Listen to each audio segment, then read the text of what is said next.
ዋናው ዓላማችን ህወሓትን ከትግራይ ማጽዳት ነው ሲሉ ሜጀር ጀነራል ዘውዱ ኪሮስ ተናገሩ። ሙሉ ንግግራቸውን ይዘናል ወደ እናንተ ይደርሳል። የኢትዮጵያ ታሪካዊ ጠላቶች የጅቡቲን መስመር ለመቁረጥ እያሴሩ መሆኑ ተሰማ። ዝርዝር ዘገባ አለን። ኤርትራ ለመውጣት የወሰነችው ምንም ውይይት ወይንም የለውጥ ሐሳብ ሳታቀርብ ነው ሲል ኢጋድ ወቀሰ የሚለው የዛሬ መሃል ዜናችን አበይት አካል ነው። ሰዓቱን ጠብቆ ይቀርባል። በአዳማ ከተማ ጋዜጠኛ ሶፎንያስ ዋሲሁንን በከበባ ያስደበደበው ዩቲዩበሩ ፍሬዘር ፍቃዱ በቁጥጥር ስር ውሏል። ከኛ ጋር ከቆያችሁ ዝርዝሩን ታደምጣላችሁ። በካሜሩን የነዳጅ ቦቴ ተሽከርካሪ ባጋጠመው ፍንዳታ የሰዎች ሕይወት አለፈ የሚለውን ከውጭ ስንመለከት በእንግሊዝ ፕሪሚየር ሊግ ዛሬ 4 ጨዋታዎች ይደረጋሉ። ማን ከማን የሚለውን ከስፖርት ይዘናል። እነዚህንና መሰል መረጃዎች እንዲደርሷችሁ ዜናውን ላይክ እና ሼር፣ ቪዲዮአችንን ሰብስክራይብ በማድረግ አብራችሁን ቆዩ። ከመሸጋገሪያ በኋላ ተመልሰን እንገናኛለን። በቅርብ ርቀት ከቤተ መንግስት አጠገብ ያለችው በሂልተን ኢንተርሌክዠሪ ኢሊሌና ራዲሰን ብሉ እንዲሁም በሌሎች ሆቴሎች የተሞሸረችው የተመድ ዋና መስሪያ ቤትና ዓለም አቀፍ ተቋማት ያሉበት ለመኖሪያ ቢሉ ደህንነቱ የተጠበቀ ለኢንቨስትመንት ከ2500 እስከ $3500 የሚያከራዩበት ሁሉም ለመኖሪያ የሚጓጓበት አዲሲቷ ካሳንቺስ ላይ ኮምፓስ ፕሮፐርቲስ ከስቱዲዮ እስከ ባለ 3 መኝታ አፓርትመንትና የንግድ ሱቆችን በካሬ 81,000 ብር ከታላቅ ቅናሽ ጋር ይዞላችሁ ቀርበዋል። ልብ ይበሉ፣ የሚገዙት ቤት ካሳንቺስ መሆኑን አይርሱ። ለበለጠ መረጃ ታች ባለው ስልክ ይደውሉ። ህወሓትን ከትግራይ ማጽዳት ነው ሲሉ ሜጀር ጀነራል ዘውዱ ኪሮስ ተናገሩ። የትግራይ ሰላም ኃይል ከፍተኛ አመራር የሆኑት ሜጀር ጀነራል ዘውዱ ኪሮስ ከአንድ ሚዲያ ጋር በነበራቸው ቆይታ የትግራይ ሰላም ኃይል ዋና ዓላማ ጨቋኙንና አፋኙን የህወሓት ኃይልን ከትግራይ መሬት ማስወገድ ነው በማለት የቡድኑን ቁርጠኛ አቋምን ይፋ አድርገዋል። ለእነርሱ የስልጣን ጥም ሲባል የትግራይ ወጣት የጥይት ራት መሆን እንደሌለበት አጽንኦት ሰጥተው የገለጹት ሜጀር ጀነራል ዘውዱ ኪሮስ የትግራይ ሰላም ኃይል ሻዕቢያን ወደ ክልሉ ለማስገባትና ጦርነት ለመጀመር ዝግጅት ላይ ያለውን ኃይል በአጭር ጊዜ እንደሚያስወግድ አረጋግጠው ገልጸዋል።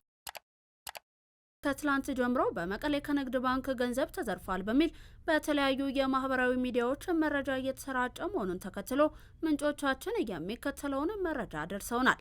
ባንኩ የዲስትሪክቱን ግቢ ወለል ወደ አስፋልት ለመቀየር የአስፋልት ሬንጅ ተደፍቶበት የኮንስትራክሽን ሰራተኞች ስራቸውን እየሰሩ ሲሆን ከወትሮ ለየት ባለ መልኩ በቁጥር በዛ ያሉ መኪኖች የዲስትሪክቱን ዋና መስሪያ ቤት በር ላይ እንዲቆሙ ተደርጓል። ማህበራዊ ሚዲያ ላይ የተሰራጨው ያለውን መረጃ አስመልክቶ የዲስትሪክቱ ኃላፊዎች እየተባለ ያለው ነገር ፍጹም ሐሰት መሆኑን ገልጸዋል። ዲስትሪክቱ ወለሉን በአስፋልት ኮንክሪት እየቀየረ በመሆኑ ማደሪያቸው ግቢ ውስጥ የነበሩ የዲስትሪክቱ መኪኖች ግቢው እየተሰራ ስለሆነ ሬንጅ እስኪደርቅ ውጪ እንዲያድሩ አድርገናል ሲሉ የዲስትሪክቱ አመራሮች ገልጸዋል። ባልተለመደ መልኩ ከውጭ መታየታቸው በሌላ መልኩ ተተርጉሞ ሊሆን ይችላልም ብለዋል። ዋናው የመቀሌ ቅርንጫፍን ጨምሮ ሌሎች የታችኛው በመቀሌ ከተማ የሚገኙ የኢትዮጵያ ንግድ ባንክ ቅርንጫፎች የተለመደውን መደበኛ አገልግሎት እየሰጡ መሆኑንም ምንጮቹ ገልጸዋል። የጅቡቲን መስመር ለመቁረጥ እያሴሩ መሆኑ ተሰማ። ሻዕቢያ ከተንኮል አጋሯ ግብጽ ጋር በመሆን አሁን ላይ የኢትዮጵያ ብቸኛ መንቀሳቀሻ የሆነውን የጅቡቲ መስመርን ለመቁረጥ እያሴሩ እንደሚገኙ እየተሰማ ይገኛል። ኢትዮጵያን ከታጁራ ወደብ ተጠቃሚነት ውጭ ለማድረግ ሁለቱ ሀገራት የሚሸርቡት ሴራ ወደቡን የማስተዳደር ውል ያላት የኢትዮጵያ ወዳጇ ሳውዲ በመሆኗ የሚሳካላቸው አይሆንም። በሆነ ታምር እቅዳቸውን እንኳን ቢሆን ኢትዮጵያ ይህን ብቸኛ መንቀሳቀሻዋን ማጣቷን እንደ ትልቅ የመከራከሪያና የማሳመኛ ነጥብ በማንሳት በዓለም አቀፉ ሕግ መሰረት አሰብን በቀላሉ የራሷ ለማድረግ የሚረዳት እንደሆነም እየተገመተ ነው።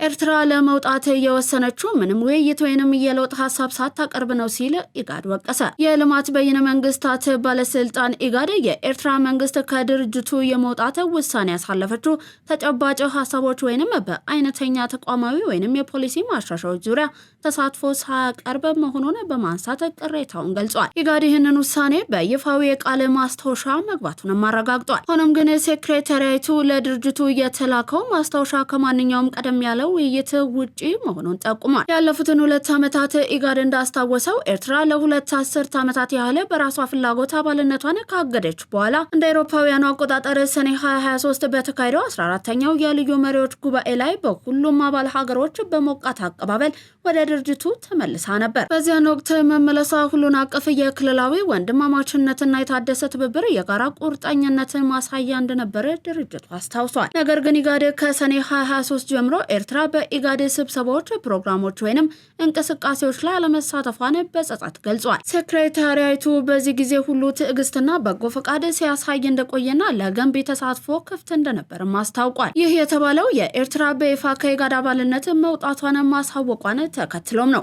የሀገሪቱ የውጭ ጉዳይ ሚኒስትር ባወጣው መግለጫ መሰረትም ውሳኔው የመጣው ኢጋድ በኤርትራ በኩል የቀረበውን የለውጥ ጥሪዎች ችላ በማለቱና በሕግ የተሰጠውን ግዴታዎች በመጣሱ እንደሆነ አመልክቷል። ኤርትራ በተለይም እንደ አውሮፓውያን አቆጣጠር ከ2005 ወዲህ ኢጋድ የክልሉን ሕዝቦች ምኞት ማሟላት ሳይችል ቀርቷል ከሚል እምነት ላይ ተነስታ በምትኩ ኢላማ በተደረጉ አባል ሀገሮች ላይ በተለይም ኤርትራ ላይ የሚሰራ መሳሪያ በመሆን ጎጂ ሚናን ተጫውቷል በማለት ተኩሳለች። ኤርትራ ድርጅቱ ምንም የማይታይ ስትራቴጂካዊ ጥቅም እንደማይሰጥና ህጋዊ ስልጣኑንና ኃላፊነቱን እያጣ ነው ስትል አባልነቷን ሰርዛለች። ምንም እንኳን ውጥረቱ ቢኖርም የኢጋድ ሴክሬታሪያት ውሳኔውን የወሰደው ምንም አይነት ውይይት ወይንም የለውጥ ሀሳብ ሳያቀርብ ነው በማለት ቢወቅስም ግንኙነቱን እንደሚቀጥል አስታውቋል። ኢጋድ የኤርትራ መንግስት ውሳኔውን እንደገና እንዲመለከትና ለሰላም መረጋጋትና የክልሉን ልማት የሚረዱ የጋራ ግቦችን ለማራመድ ሙሉ በሙሉ በበጎ ፈቃድ ወደ ድርጅቱ እንዲመለስ ጥሪንም አቅርቧል። በአዳማ ከተማ ጋዜጠኛ ሶፎንያስ ዋሲሁንን በከበባ ያስደበደበው ዩቲዩበሩ ፍሬዘር ፍቃዱ በቁጥጥር ስር ዋለ። በአዳማ ጋዜጠኛ ሶፎንያስ ዋሲሁንን በከበባ ያስደበደበው ዩቲዩበሩ ፍሬዘር ፍቃዱ ፖሊስ ለጥያቄ ትፈለጋለህ በማለት በቁጥጥር ስር መዋሉ ተሰምቷል። በጋዜጠኛ ሶፎንያስ ዋሲሁን አማካኝነት ስሙ በቅርብ በመነጋገሪያነት ሲነሳ የነበረው ዩቲዩበሩ ፍሬዘር ፍቃዱ በአዳማ ከተማ በፖሊስ ቁጥጥር ስር መዋሉ ተረጋግጧል። ፍሬዘር ፍቃዱ በአዳማ ፖሊስ መኮንኖች ለጥያቄ ትፈለጋለህ በሚል ጥሪ መሰረት እንደተያዘ ምንጮች ገልጸዋል። ይህ ስር ከቅርብ ጊዜ ወዲህ በወጣቱ ዙሪያ በተነሱና ማህበራዊ ሚዲያ ላይ መነጋገሪያ በሆኑት ጉዳዮች ጋር በተያያዘ መሆኑም ታምኖበታል። ፖሊስ እስካሁን ድረስ ስለ ጉዳዩ በይፋ ምንም ያለው ነገር የለም። በዚህ ጉዳይ ላይ ስሙ በተደጋጋሚ ሲጠቀስ የነበረው ጋዜጠኛ ሶፎንያስ ዋሲሁን በቅርቡ ወደ ጸበል መግባቱ መነገሩ ይታወሳል።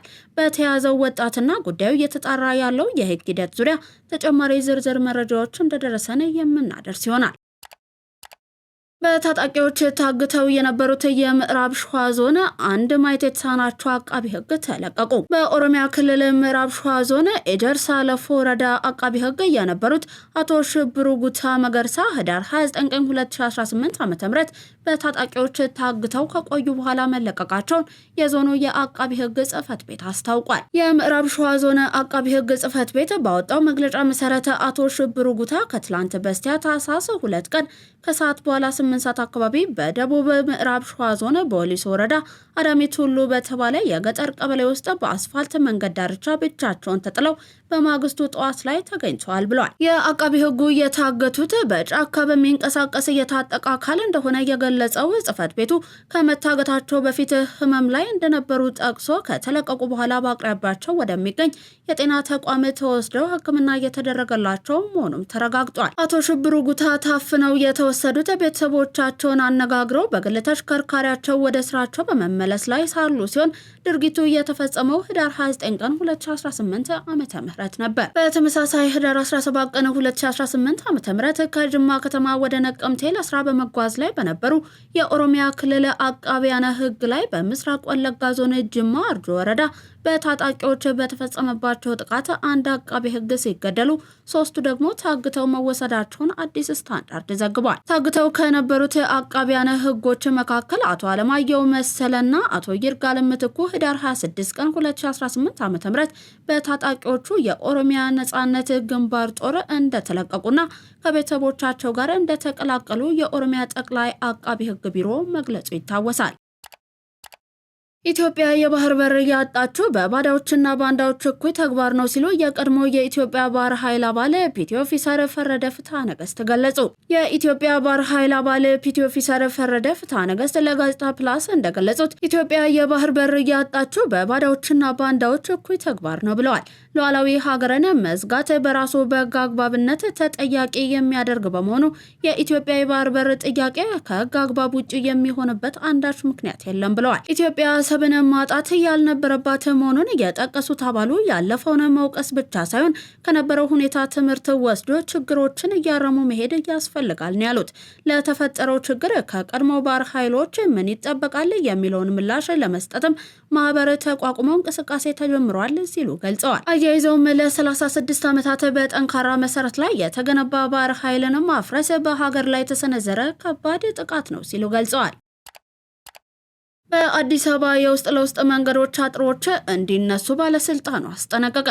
የአዲስ አበባ ከተማ መንገዶች ባለስልጣን በከተማዋ የውስጥ ለውስጥ መንገዶች አጥረው የዘጉ ግለሰቦች መንገዶቹን በ7 ተከታታይ ቀናት ውስጥ ክፍት እንዲያደርጉ አስጠንቅቀዋል። ባለስልጣኑ በተለያዩ የከተማዋ ክፍሎች የተገነቡ የውስጥ ለውስጥ መንገዶች በህገወጥ መንገድ በግለሰቦች ታጥረው የተዘጉ መሆናቸውንም ጠቅሷል። ይህ ህገወጥ ድርጊት የህብረተሰቡን በመንገድ ሀብት የመጠቀም መብትን ከመጋፋት በላይ የትራፊክ እንቅስቃሴውን እንዲስተጓጎሉ አሉታዊ ተጽዕኖዎች እያሳደረ መሆኑንም አክለው አስታውቀዋል። በመሆኑም የአዲስ አበባ ከተማ መንገዶች ባለስልጣን በሁሉም የከተማዋ ክፍሎች የሚገኙ የውስጥ ለውስጥ መንገዶች አጥረው የዘጉ አካላት በሙሉ ከዛሬ ቅዳሜ ታህሳስ 4 ቀን 2018 ዓ.ም ጀምሮ ባሉት 7 ተከታታይ ቀናት ውስጥ መንገዶቹን የዘጉበትን አጥር እንዲያነሱና መንገዱን ለትራፊክ እንቅስቃሴ ክፍት እንዲያደርጉ በጥብቅ አሳስቧል። በሁሉም የከተማዋ ማዕዘናት መጠነ ሰፊ መንገድ ግንባታና ጥገና ስራዎች እየተከናወኑ እንደሚገኙ የገለጸው ባለስልጣኑ በተጠቀሰው የጊዜ ገደብ ውስጥ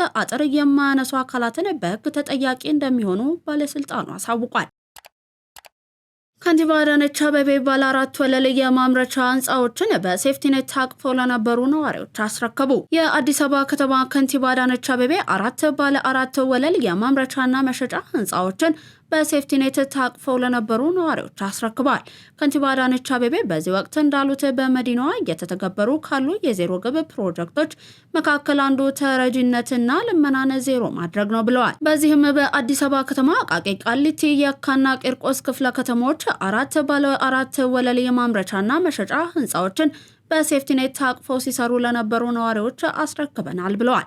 የፕሮግራሙ ተጠቃሚዎች 976 አንቀሳቃሾች ሲሆኑ በ292 ኢንተርፕራይዞች እየተደራጁና ከዚህ ቀደም በምግብ ዋስትና ሴፍቲኔት ፕሮግራም ታቅፈው ሲሰሩ የነበሩ ናቸው። በስራ ዕድል ፈጠራ፣ በማምረቻና መሸጫ ቦታዎች አቅርቦት በከፋ ድህነት ውስጥ የሚኖሩ ዜጎችን ህይወት በመለወጥና ከድህነት በማውጣት ኑሯቸውን በዘላቂነት ለመምራት እንዲችሉ በትኩረት እየተሰራ ይገኛል ያሉት ባለፉት የለውጥ ዓመታት ከ520 ሺህ በላይ የምግብ ዋስትና ፕሮግራም ተጠቃሚዎችን በተለያዩ ዘርፎች የስራ ዕድል በመፍጠር ከተረጂነት ወደ አምራችነት ማሸጋገር መቻሉንም አስረድተዋል። ከንቲባዋ ተጠቃሚዎች የተፈጠረላቸውን የስራ ዕድል በአግባቡ በመጠቀም ከተረጂነት ወደ አምራችነት በመሸጋገር በአጭር ጊዜ ውስጥ ውጤታማ በመሆናቸው መደሰታቸውን ገልጸዋል። የተወደዳችሁ ተመልካቾቻችን እየተመለከታችሁ የምትገኙትን ለዛሬ ለተቅዳሜ ወደ እናንተ እንዲደርሱ የተዘጋጁትን የቀን መረጃዎቻችን ነው። ከባህር ማዶ ያዝናችሁ አለፍን። በከተማችን እምብርት ላይ በፒያሳ በጉጉት ሲጠበቅ የነበረው ፕሮጀክታችን ተለቀቀ። አመቺ በሆነ አከፋፈልና ጥራታቸውን በጠበቁ የግንባታ ቴክኖሎጂ እስከ 30% በሚደርስ የዋጋ ቅናሽ ስናቀርብላችሁ በደስታ ነው። አፓርትመንቶቻችን ከባለ 1 መኝታ እስከ ባለ 3 መኝታ ሲሆኑ ለአጭር ጊዜ ብቻ በሚቆይ የማስታወቂያ ዋጋ ማለትም ከ441 ሺህ ብር ቅድመ ክፍያ ጀምሮ ለሽያጭ አቅርበናል። የባንክ ብድር ለምትፈልጉ ደንበኞቻችን እንዲሁ አመቻችተን እንጠብቆታለን። አፓርትመንቶቻችን በውስጣቸው በቂ መኪና ማቆሚያ፣ አውቶማቲክ ጄኔሬተር፣ የመዋኛ ገንዳ፣ ቴራስ ወይም ሰገነት እንዲሁም በቅርብ ርቀት በሚገኙ መናፈሻዎች የተከበቡና ያሸበረቁ ናቸው። ለበለጠ መረጃ ከታች ባለው ስልክ ይደውሉ። በካሜሮን የነዳጅ ቦቴ ተሽከርካሪ ባጋጠመው አደጋና ፍንዳታ የሰዎች ሕይወት አለፈ። አደጋው የደረሰው በካሜሮን ከሊምቤ ወደ ዶላ በሚወስደው አውራ ጎዳና ላይ ነው። በደረሰው የነዳጅ ቦቴ ፍንዳታ እስካሁን ቢያንስ 8 ሰዎች ሕይወታቸው ሲያልፍ ከሟቾቹ መካከል ሴቶችና አንድ ሕፃን እንደሚገኙበትም ታውቋል። አስክሬናቸውን ለመለየት በሚያዳግት ሁኔታ መቃጠሉን የሊምቤ ቀይ መስቀል አስታውቋል። በተጨማሪም 3 ሰዎች ከባድ ጉዳት ደርሶባቸው ወደ ቢንጎ ሆስፒታል ተወስዷል። አደጋው የተከሰተው 36,000 ሊትር ነዳጅ የጫነው ቦቴው ምቴንገን በተባለ ኮረብታማ ቦታ ላይ ሲጓዝ ፍሬም በመበጠሱ ምክንያት ነው ተብሏል። ተሽከርካሪው ከቁጥጥር ውጪ ሆኖ በመንከባለል ቲኮ አካባቢ በሚገኝ ድልድይ አጠገብ ተገልብጦ ፈንድቷል። በፍንዳታው ምክንያት የተነሳው እሳት ወደ መንደሮች በመዛመቱ 10 የመኖሪያ ቤቶችና በርካታ ተሽከርካሪዎች ሙሉ በሙሉ ወድመዋል። የአደጋው እሳት በቁጥጥር ስር ቢውልም ከቦቴው የፈሰሰው ነዳጅ በአካባቢው የሚገኘውን የውሃ አካል በመበከሉ ተጨማሪ የጤና ቀውስ እንዳያስከትል ተሰግቷል ሲል የዘገበው አፍሪካ ኒውስ ነው። ውድ ተመልካቾቻችን እየተመለከታችሁ የምትገኙት ለዛሬ ለተቅዳሜ ወደ እናንተ እንዲደርስ የተዘጋጁትን የቀን መረጃዎቻችንን ነው። አሁን ደግሞ ወደ ያዝናቸው ስፖርታዊ መረጃዎቻችን አለፍ። በ16ኛ ሳምንት የእንግሊዝ ፕሪሚየር ሊግ መርሃ ግብር በዛሬው ዕለት 4 ጨዋታዎች ይደረጋሉ። ምሽት 12 ሰዓት ላይ ቼልሲ በስታንፎርድ ብሪጅ ኤቨርተንን የሚያስተናግድ ሲሆን ባለፉት 3 የፕሪሚየር ሊግ ጨዋታዎች ያለማሸነፍ ጉዞውን ለመግታት ይጫወታል። ያለፉት 2 የፕሪሚየር ሊግ ጨዋታዎችን በማሸነፍ በጥሩ ብቃት ላይ የሚገኘው ኤቨርተን ለቼልሲ ከባድ ፈተና እንደሚሆንበትም ይጠበቃል። በተመሳሳይ ሰዓት ሊቨርፑል በአንፊልድ ብራይተንን የሚያስተናግድ ሲሆን ሞሐመድ ሳላ በስብስቡ ተካቷል። በአንፊልዱ ግጥሚያ ለግብፃዊው ኮከብ የመጨረሻው ጨዋታ እንደሚሆንም ተገምቷል። በጨዋታው እድል የማግኘቱ ጉዳይም ይጠበቃል። በሊጉ ደካማ እንቅስቃሴ እያደረገ የሚገኘው ሊቨርፑል በሳምንቱ አጋማሽ በቻምፒየንስ ሊግ ኢንተር ሚላንን ማሸነፉ ጥሩ መነቃቃት እንደሚፈጥርለትም ተመላክቷል። ምሽት 2 ሰዓት ከ30 በርንሌ ከፉልሃም ሲጫወቱ፣ በሌላ በኩል አርሰናል ከወልቭስ ምሽት 5 ሰዓት ላይ በኤምሬትስ ስታዲየም ጨዋታቸውን ያደርጋሉ። መድፈኞቹ ከ18 ተከታታይ ያለማሸነፍ ጉዞ በኋላ ባለፈው ሳምንት በአስቶን ቪላ መሸነፋቸውን ተከትሎ ከማንቸስተር ሲቲ በ2 ነጥብ ብቻ በመራቅ ሊጉን እየመሩ ይገኛሉ።